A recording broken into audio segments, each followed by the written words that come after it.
Hey bro, you wanna collab? Hey, what's up, guys? Happy New Year. I'm here visiting my grandparents. Hope your Christmas and New Year's was as good as mine. Just watched a crazy game last night with my beloved Georgia Bulldogs barely holding on against Ohio State.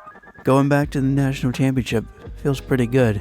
So, just like last year, I wanted to speak about the state of the channel. So this year, my channel started off doing okay, getting a few views but not many subs. And then it started doing really good. It got a lot of views and a few subs. And then it completely dropped off, which I'll talk about that in a second. And now it's kind of back to where it was at the beginning of the year, getting a few views but not too many subs to speak of. So let's talk about that. So to begin with, this was the year that I really went all in on those requests. I just kept getting them. I've still got about, I think, 7 or 8 to do. I really wanted to knock those out by the end of the year, but it didn't happen. We'll see. Quite a few of them brought me 1,000 views here, 1,000 views there. You people really like those videos for some reason. Like, I knew you people liked the Thomas Megalovanias, but you people really like them. But the craziest thing is, my top 2 videos this year, I'll let that bird have his say. It might be 6 o'clock here in Alabama, but the birds are already fully awake. I don't know, it's some nice ambience here. If I wasn't in such a hurry, I'd probably just sit out here and record it. Especially when this light goes off. This light that's on a power pole out here, because it has some very loud ground loop. I'm gonna have to filter it out somehow, but you'll probably still hear it, to be honest. But I don't mind, this is kind of a rough natural video anyways. So I'm talking, of course, about the Teen Titans theme, but it's Gravity Falls, and that Phineas and Ferb guitars are never animated correctly meme. So after that Phineas and Ferb meme blew up, I made that in literally 5 minutes, by the way. I just want to reiterate that. I made that in 5 minutes. It took me longer to upload it than to make it. Sometimes it's just the videos that people connect with, not necessarily the ones that you spend a ton of time on, no matter how you try and push them. And believe me, I definitely tried and pushed that JoJo Mother 3 video after that one blew up. Anyways, of course, given that it used a clip from the mighty Disney, it got a copyright claim, and they got all the money from it, all of it, and didn't even share it with me. Sometimes it'll share it with you, but they didn't feel so generous, even though half the video was just my own playing. So I appealed it based on that logic, and it was shot down very quickly. Of course, the appeal goes straight to them. It doesn't go to YouTube. No moderators for me. But oh well.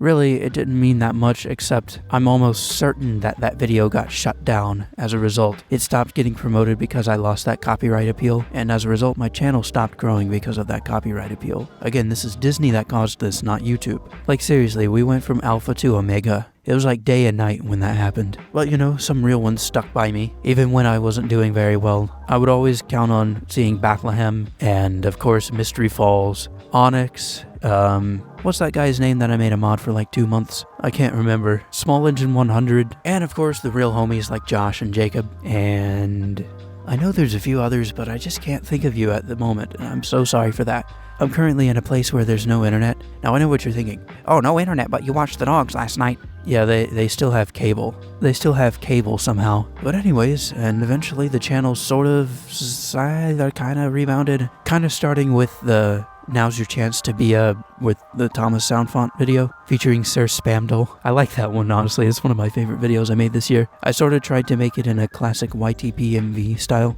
But I mean, like I said, now we're kind of back where we started at the beginning of the year, just with a few thousand more subs. So now that we've recapped the year, I sort of want to look forward to the next year, which, I mean, right now it is the next year. So 2023, for me, there's a possibility that things might change yet again in my IRL life. And I mean that specifically with my job situation. I've been offered a chance to work at a different place, and I'm seriously considering that offer, but I have no idea what that'll do to my schedule, and I'm definitely going to want to know that before I accept. Otherwise, I want to say I've been trying out the Slate VSX system. For those of you who don't know what that is, Slate's a company that makes some really great audio plugins, and I have some of them. And the VSX system is basically, it's a set of headphones with software in it that models listening on studio monitors in the headphones. So basically you can listen to the headphones and it'll sound like studio monitors, which is important because listening to monitors is always more accurate than listening to headphones because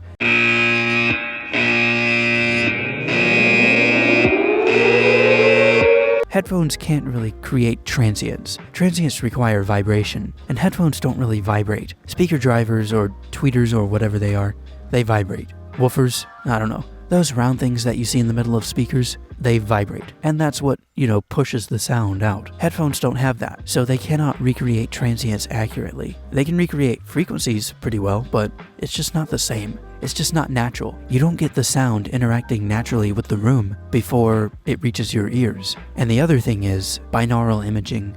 When a sound arrives from the left can of your headphones, it goes straight into your left ear. When the sound arrives from the left speaker, it reaches your left ear, and then a tiny fraction of a second later, it reaches your right ear. So that's just another way that speakers are more natural than headphones, and this software definitely tries to emulate that. Now, I'm not 100% sure if I'm going to keep it, because this is $500 down the drain. It better give me 100% satisfaction.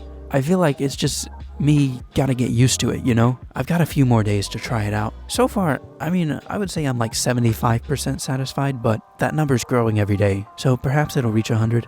Not sure yet. Otherwise, in terms of content I want to put out, I want to do more of the same that I did in 22, just more original songs. Not even scaling down the custom megalos, just mixing in more original music with them. And I've got some things in the works, I always do. I've had things in the works for about, this will be 10 years since I started working in Studio One and my music producing career really began. I've always had things in the works. I just run into the same old problems. My rooms always have terrible acoustics, I'm never happy with the mixes, and I am literally the world's worst singer. I am ashamed. These crows that you hear in the background of this recording, they are way better singers than me. But all the same, I've got some things in the works. I do have some lo-fi beats that are about ready to go. I might drop a new EP of them early this year. But anyways, this light that I was talking about that had that ground loop, it just went off. So that tells me it's time to head back inside. Once again, Happy New Year to you guys. Thank you so much for sticking with me. Let's keep it going, and I will most likely see you on a new live stream.